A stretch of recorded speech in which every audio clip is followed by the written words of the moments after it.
Super.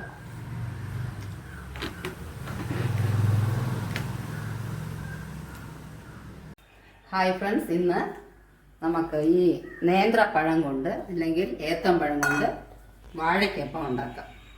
വാഴയ്ക്കപ്പം ഈ 2 പഴത്തിൽ ഞാനിത് ഇതിനെ കനം കുറച്ച് മുറിച്ചിട്ട് വാഴയ്ക്കപ്പം ഉണ്ടാക്കും. പിന്നെ അതിലേക്ക് വേണ്ടി വെളിച്ചെണ്ണ ചൂടാകുന്നുണ്ട്.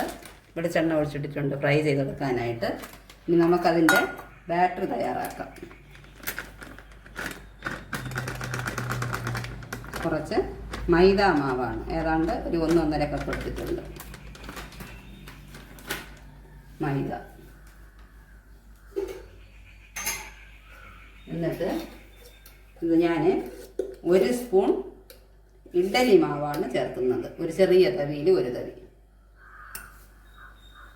ഇത് ഓപ്ഷണലാണ്, വേണമെങ്കിൽ ചേർക്കാം. ഇല്ലെങ്കിൽ ചെറുതായിട്ട് ബേക്കിംഗ് സോഡ ചെറിയതായിട്ട് നമ്മൾ അപ്പക്കാരയ്ക്ക് അപ്പത്തിനിടും പോലെ ചെറുതായിട്ട് സോഡ പൊടി ഇട്ടാലും മതിയാകും.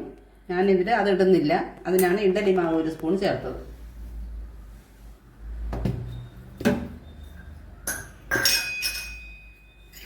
ഒരു സാധാരണ 1 സ്പൂണിന് 5 സ്പൂൺ പഞ്ചസാര.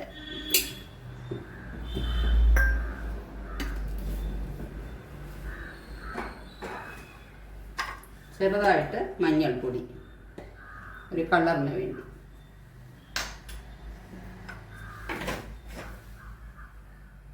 എന്നിട്ട് മിക്സ് ചെയ്യാം.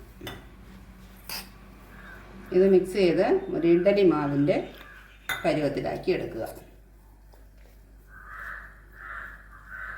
ഇത് ഒരു പഴം ഞാൻ 6 കഷ്ണങ്ങളാക്കി അരിഞ്ഞിട്ടുണ്ട്. തീരെ കനം കുറച്ചിട്ടില്ല. ഇത് അല്പം ഇങ്ങനെ ഈ കട്ടിക്ക് ഇങ്ങനെ അരിഞ്ഞെടുക്കുക. കുറച്ച് കട്ടി വേണം. എന്നിട്ട് ഇതിൽ മുക്കി നമുക്കിതിലിടാം.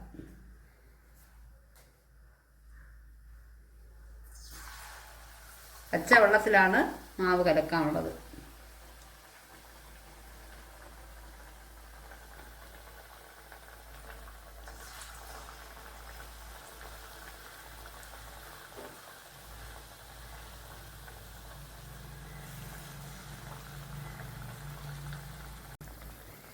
അങ്ങനെ നമ്മുടെ വാഴയ്ക്കപ്പം റെഡി ആയിട്ടുണ്ട്. ചായ വാഴയ്ക്കപ്പം. ഫ്രണ്ട്സ് എല്ലാവരും ട്രൈ ചെയ്ത് നോക്കണം. Okay, please share and subscribe. By.